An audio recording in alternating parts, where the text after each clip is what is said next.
जब हम किसी कंपनी के बैलेंस शीट फाइल को चेक करते हैं तो अक्सर देखा जाता है कि स्टाफ ने बहुत सारी फाइल्स बनाई हैं, लेकिन फाइल का इंडेक्स ठीक से मेंटेन नहीं किया गया है।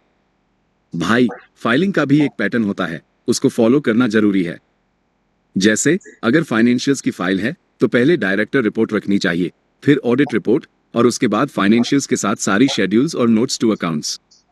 एक सेट ओरिजिनल फाइनेंशियल्स का कंप्लीट होना चाहिए और आदर्श रूप से वो बॉन्ड पेपर पर प्रिंट होना चाहिए, और डबल साइडेड प्रिंटिंग बिल्कुल नहीं होनी चाहिए। बैलेंस शीट का एक वर्किंग फाइल भी होना चाहिए जिसमें सपोर्टिंग डॉक्यूमेंट्स प्रॉपर तरीके से अरेंज हों। हम फाइनेंशियल्स के शेड्यूल नंबर्स को कंसिडर कर सकते हैं इसके लिए।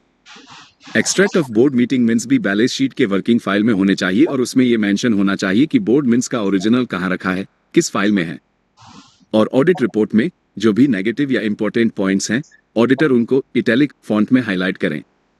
अब चलिए शुरू करते हैं शेड्यूल 1 से। शेयर कैपिटल वर्किंग फाइल में एमसीए वेबसाइट से कंपनी का मास्टर डेटा प्रिंट होके होना चाहिए, जो फाइनेंशियल्स की डिटेल्स को कंफर्म करे।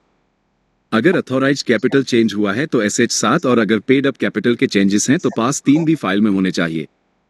शेयर होल्डर्स की list, register, share certificate records भी यहां रखे जा सकते हैं। और अगर पेजेस बहुत ज्यादा हो जाएं तो जरूरी नहीं कि सब प्रिंट करना है, बस 1-2 सैंपल पेजेस प्रिंट करके उस पर रिमार्क लिख दे कि बाकी इंफॉर्मेशन फाइल नंबर में या फिर सॉफ्ट फॉर्म में इस लोकेशन पर अवेलेबल है। इनकम टैक्स, जीएसटी या किसी भी एप्लीकेबल एक्ट के डॉक्यूमेंट्स के लिए अलग फाइल्स होनी चाहिए। हर चीज एकदम ऑर्गेनाइज्ड और आसान होनी चाहिए। तो भाई, ये स्टेप्स फॉलो करो ताकि कोई कंफ्यूजन ना हो और काम स्मूथली हो।